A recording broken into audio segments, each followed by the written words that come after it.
இந்த நாளிலே ஆண்டவர் நமக்கு தருகிற வார்த்தை என்னவென்றால், எபிரேயர் 11வது அதிகாரம் 6வது வசனம். எபிரேயர் 11:6 இவ்விதமாக சொல்கிறது: விசுவாசம் இல்லாமல் தேவனுக்கு பிரியமாயிருப்பது கூடாத காரியம். ஏனென்றால் தேவனிடத்தில் சேருகிறவர் அவர் உண்டென்றும் அவர் தம்மை தேடுகிறவர்களுக்கு பலன் அளிக்கிறவர் என்று விசுவாசிக்க வேண்டும். ஒரு அழகான வசனம்.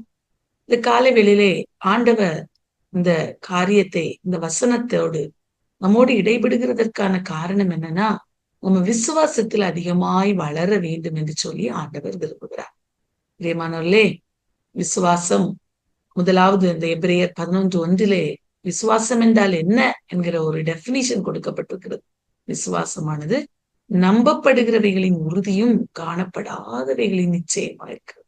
காணாத ஒரு காரியத்தை குறித்து நிச்சயத்தோடு அதை நம்பி அதை விசுவாசிக்கிறது தான் விசுவாசம். பிரியமானவர்களே, இந்த காலை வேளையிலே அந்த விசுவாசம், நம்ம காணக்கூடாத தெய்வத்தை, காணாத தெய்வத்தை நாம் விசுவாசித்து அவர்தான் உண்மையான தெய்வம் என்பதை விசுவாசித்து ஆராதித்துக் கொண்டிருக்கிறோம். அது விசுவாசம். அந்த விசுவாசம் இல்லாமல் தேவனுக்கு பிரியமா இருப்பது கூடாத காரியம் என்று வேதம் சொல்கிறது. இந்த காலை வேளையிலே நம்முடைய விசுவாசம் எப்படி இருக்கிறது என்பதை நாம் அலசி ஆராய கடமைப்பட்டிருக்கிறோம். பிரியமானவர்களே, விசுவாசம் இல்லாமல் தேவனுக்கு பிரியமாயிருப்பது கூடாத காரியம்.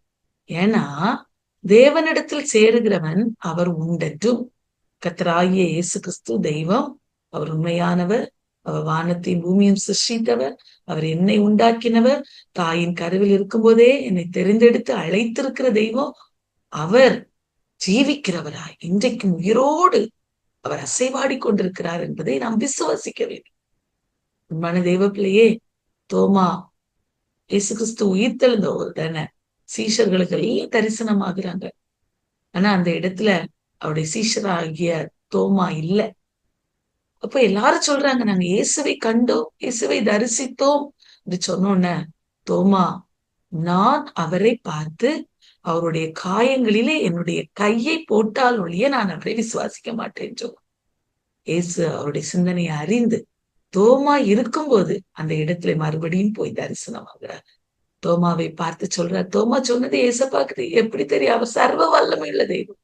அவர் அதை அறிந்தவராய் அந்த இடத்துல கடந்து சென்று தோமாவை பார்த்து, பாரு, என் கையில விரல போடு, நான் விழாவில உன்னுடைய கையை வை அப்படின்னு சொன்ன உடனே அவன், என் ஆண்டவரே, என் தேவனே என்று சொல்லி தோமா அவரை பணிந்து கொண்டார். பிரியமானவர்களே, இப்போ ஆண்டவர் ஒரு வார்த்தை, இயேசு ஒரு வார்த்தையை சொல்லுவாரு, நீ என்னை கண்டு விசுவாசித்தாய், காணாமல் விசுவாசிக்கிறவர்கள் பாக்கியவான்கள் என்று ஏசப்பா சொன்னாரு. பிரியமானவர்களே, நாம் எல்லாரும் பாக்கியவான்கள். எத்தனை பேர் விசுவாசிக்கிறீங்கன்னு தெரியல.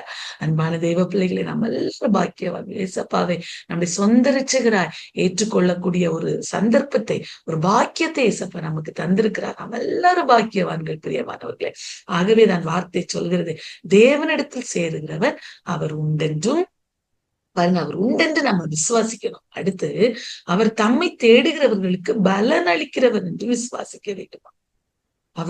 நான் அவரை தேடுகிறேன், தினமும் காலையில வாரேன், பிரேயர்ல அட்டன் பண்றேன், தேடுகிறேன், என்னுடைய விண்ணப்பத்தை வைக்கிறேன், அவர் எனக்கு நிச்சயம் பலன் தருவார் என்கிற அந்த விசுவாசத்துல நம்ம ஒவ்வொரு நாளும் பெருகுகிறவர்களாய் காணப்பட வேண்டும்.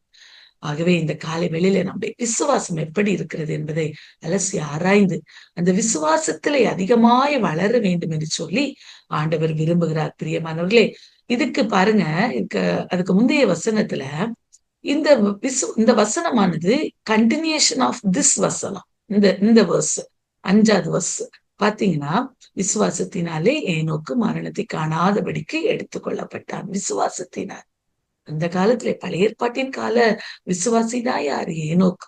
இந்த ஏனோக்கு மரணத்தை காணாதபடிக்கு எடுத்துக்கொள்ளப்பட்டான். தேவன் அவனை எடுத்துக்கொண்டபடினாலே அவன் காணப்படாமற் போனான்.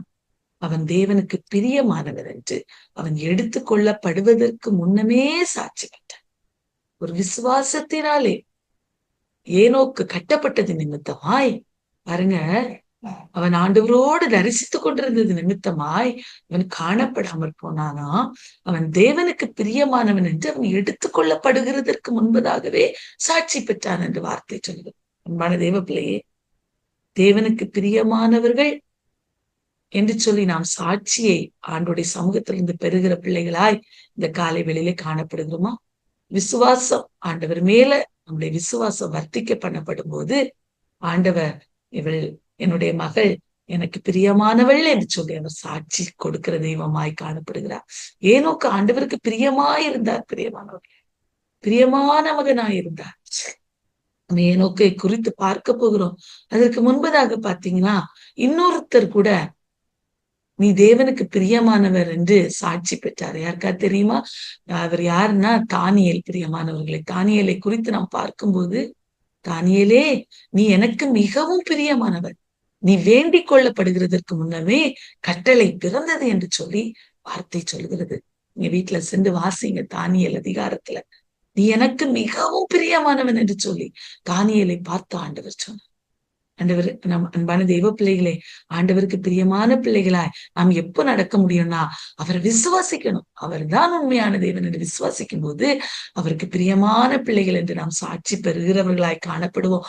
தானியேல் விசுவாசித்தான், ஆண்டவர் மேல நம்பிக்கையா இருந்தான்.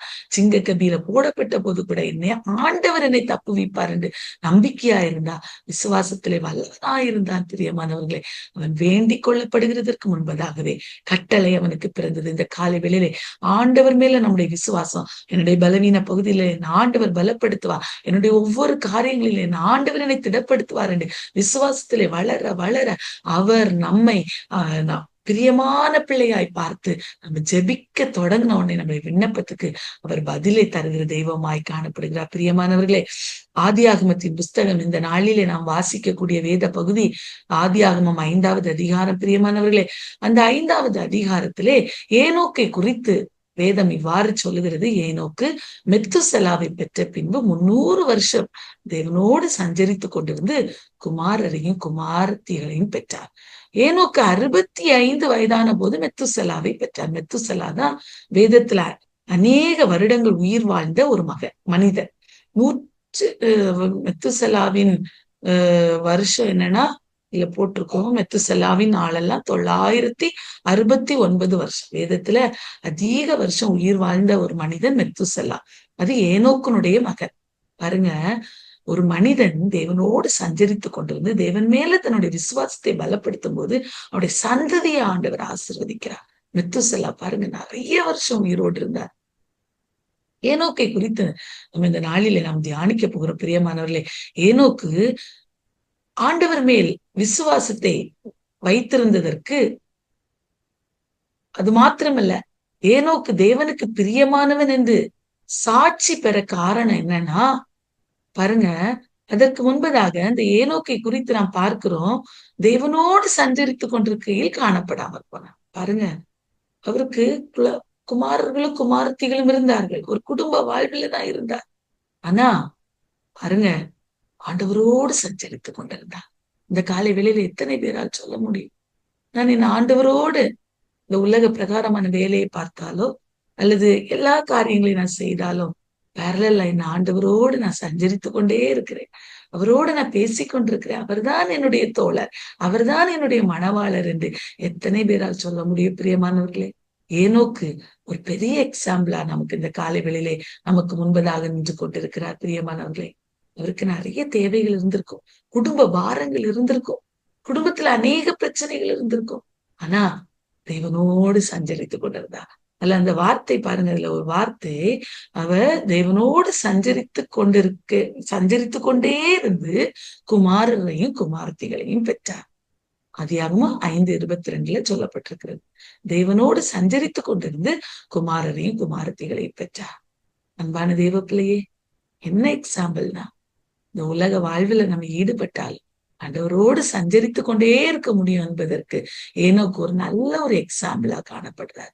இந்த காலை வேளையிலே நம்ம ஆண்டவரோடு சஞ்சரித்து கொண்டே இருக்கிறோமா என்பதை நாம் சிந்தித்து பார்க்க வேண்டும்.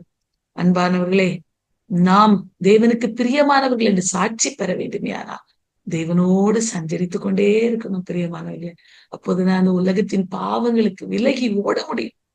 பாவத்தை செய்யாதபடிக்கு ஆண்டவர் நம்மை பாதுகாப்பார். பிரியமானவர்களே, அடுத்ததாக ஆண்டவரோடு சஞ்சரிக்கிறவர்களாய் காணப்படணும். இரண்டாவதாக தேவனுக்கு பிரியமானவன் என்று நம்ம சாட்சி பெறதுக்கு காரணம் என்னன்னா, நம்ம எப்படி எப்ப சாட்சி பெறுவோம்னா, தேவனிடத்தில் சேருகிறவர் அவர் உண்டென்று அவரை விசுவாசிக்க. தேவன் உயிரோடு இருக்கிறார். அவர் ஜீவிக்கிறவராய் என் இருதயத்துல வாசம் பண்ணுகிறார். என் சின்ன இருதயத்துல என் ஏசப்பா வாசம் பண்ணி கொண்டிருக்கிறார். நான் சுகவீனத்தோடு இருக்க அழைக்கப்பட்டவள் அல்ல.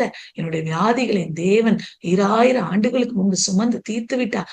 நான் பலவான் என்று அறிக்கை செய்து என் ஆண்டவர் எனக்கு சுகத்தை தருவார், என்னுடைய சூழ்நிலைமைகளை மாற்றுவார் என்று அவரிடத்துல விசுவாசம் உள்ளவர்களாய் காணப்படணும். அடுத்து 3வது, அவரை தேடுகிறவர்களுக்கு பலன் அளிக்கிறவர் என்று விசுவாசிக்கணும். அவர் தானே சொல்லி இருக்கிறார், என்னை நோக்கி கூப்பிடு, நான் உனக்கு உத்தரவு கொடுத்து நீ அறியாதது உனக்கு எட்டாதமான பெரிய காரியங்கள் உனக்கு அறிவிப்பேன்னு அவர் தானே சொல்லி இருக்கிறாரு.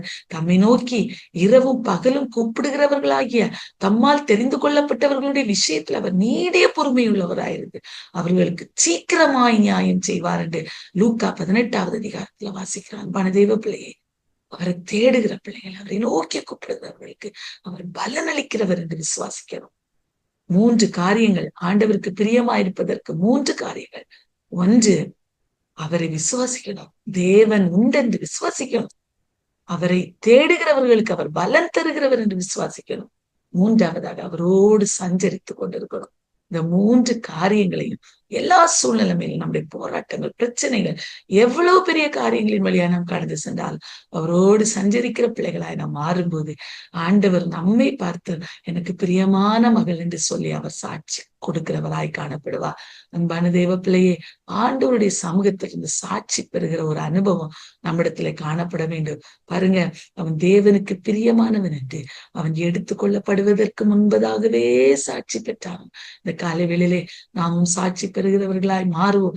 தேவனுக்கு பிரியமானவர்களாய் மாறுவோம்.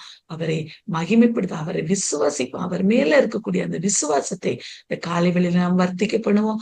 ஆண்டவர் பெரிய காரியங்களை நம்முடைய வாழ்விலே செய்வார்.